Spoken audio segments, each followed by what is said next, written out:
before I took office, there were a lot of folks out there making some pretty bold predictions about how things would turn out. You might remember some of the predictions that if I became president, we'd, quote, see a depression, the likes of which we've never seen, end of quote. Well, it's true that the economy was sputtering before I got here, adding only 60,000 jobs per month or for 3 months before I was sworn in. But now, 6 months later, we've changed that. We've gone from 60,000 jobs per month to 60,000 jobs every 3 days, more than 600,000 jobs per month since I took office, more than 3 million new jobs all told.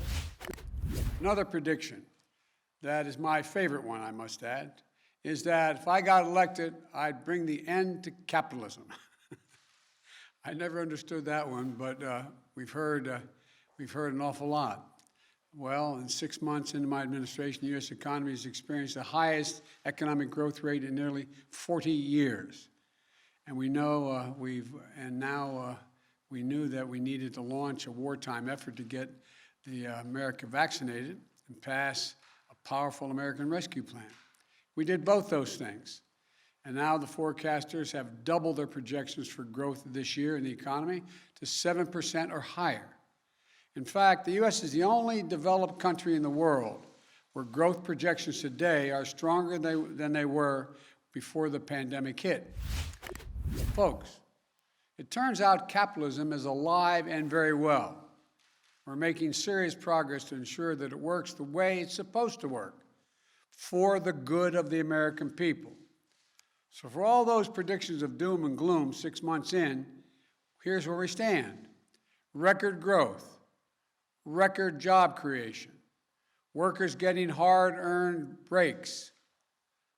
Look, we brought this economy back from the brink, and we've designed our strategy not only to provide for a temporary boost, but to lay the foundation for a long-term boom. But despite that progress, we cannot afford to be complacent. We know that our economic recovery hinges on getting the pandemic under control. And by fully vaccinating 160 million Americans, or 80% of our seniors, we've fundamentally changed the course of the pandemic from one that threatens all Americans to a disease that has the most severe impacts only on the unvaccinated people in the country. But we can't let up, especially since and because of the Delta variant, which is more transmissible and more dangerous. Unfortunately, cases are now rising, particularly in communities with very low vaccination rates. And the data shows that most of the price increases we've seen were expected and are expected to be temporary. I want to be clear. My administration understands that if we were to ever experience unchecked inflation over the long term, that would pose a real challenge to our economy. So while we're confident that isn't what we're seeing today, we're going to remain vigilant about any response that is needed.